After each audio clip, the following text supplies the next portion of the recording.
I think the guy has some ability. I think there's some natural power there.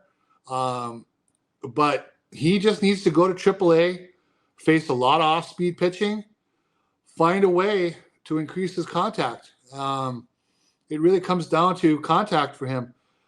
And you can only hit 160 in the big leagues for so long, and they're going to make a change. The biggest thing was he was left-handed, and they kept batting him fifth relentlessly. I think Hinch never moved him down in the lineup. And I know part of that was because of the right-lefty thing, wanting to keep alternating people in the lineup. But, the guy who bats fifth bats more than the guy who bats ninth. So Maton was getting the fifth spot in the order at bats, and it was kind of killing the offense.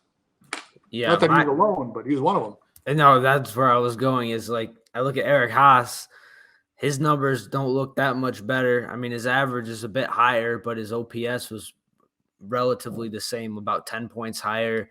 Jake Marisnik, his OPS was lower. It is lower than Nick Maton's right now. So my kind of thing is maybe what's next if there is a move that's next. But yeah, it's unfortunate because he was the guy.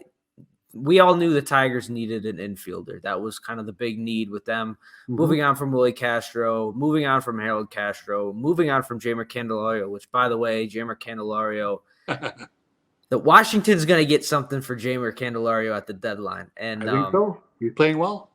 It's unfortunate, but yeah, it is. Yeah, so Maton was kind of that guy, and there was some other guys we looked at like Gene Segura, who hasn't really worked out in Miami. Colton Wong hasn't really worked out in Seattle, but I'm sure there was other moves that could have been made.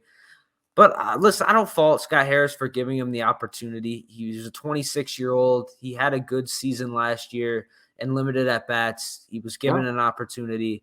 Now, for me, it's just I would like to see someone other than Andy Ibanez getting at bats. Because at the end of the day, if this team's not competing, I want those at bats to go to young players. I want those at bats to go to players who can be something for this team in the future. No offense to Andy Ibanez.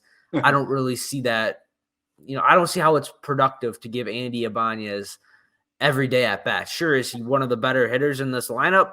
You could make the argument, but you're not getting anything for him at the deadline unless he just goes on a complete tear. So that would be my question is, honestly, I'd rather see Tyler Nevin get at bats just because he's younger.